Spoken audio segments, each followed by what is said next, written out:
Philippine Women's University in Manila. It's one of the first universities that offered environmental courses because the owner, the chairperson of the university, Senator Helena Benitez, she was the first Filipino, and I think the only one, if I remember it right. She was there at the Stockholm conference in '72. Well, she was asked by the Philippine government to attend in her capacity as chair. She chaired the Senate Committee on Environment and Natural Resources. So when she came back, she authored a lot of environmental laws like the protection of our Philippine eagle, a lot more environmental laws. And she set up this school for environment way back. And she's always been in the UN conferences. And to this day, that's why she asked me to come. Said, we cannot be absent in a UN conference because she started it all. So in fact, she's celebrating her 98. She's 98 next week. Wow. So I don't know. We'll see. We've been very active in environmental education. We've been doing lots of seminars, training programs for the youth on solid waste management. And of course, we have programs in climate change adaptation, and we also offer short-term courses on biodiversity.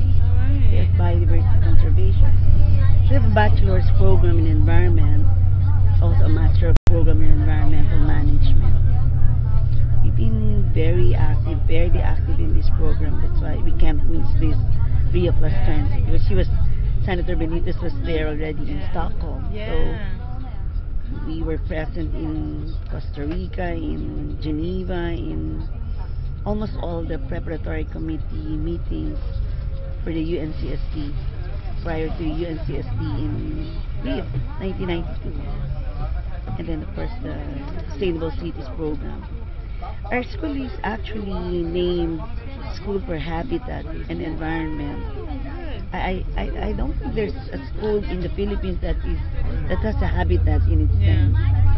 So that's it. In the name of the first conference, I think there was a habitat Human in settlement. the name. Yes. In fact, when she came back to the Philippines after Stockholm, she recommended to the then Philippine president to put up a Ministry of Human Settlement. And that was where I worked. That's why I came to know that. I've been working on environment since college to this day. All 30 years.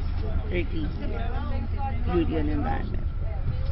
Yeah, I used to work for government, but I think it's much better to work with the academy because you train the youth who really have very high stakes in sustainable development. And can change effective change. Yes. Yeah, they're really a potent force in sustainable development.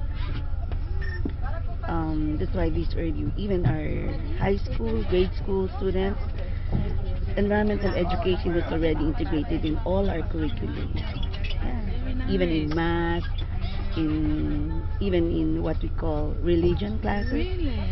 The essays, the exercises are all about environment.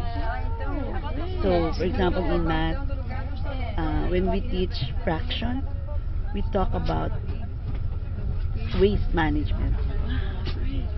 Fraction of this, fraction of tins, fraction of papers. All our samples are about environment. Good. So it's integrated.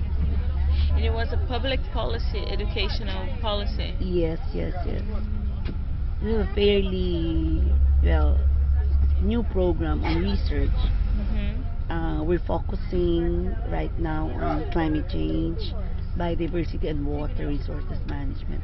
These are the three critical programs under our environmental research. Great.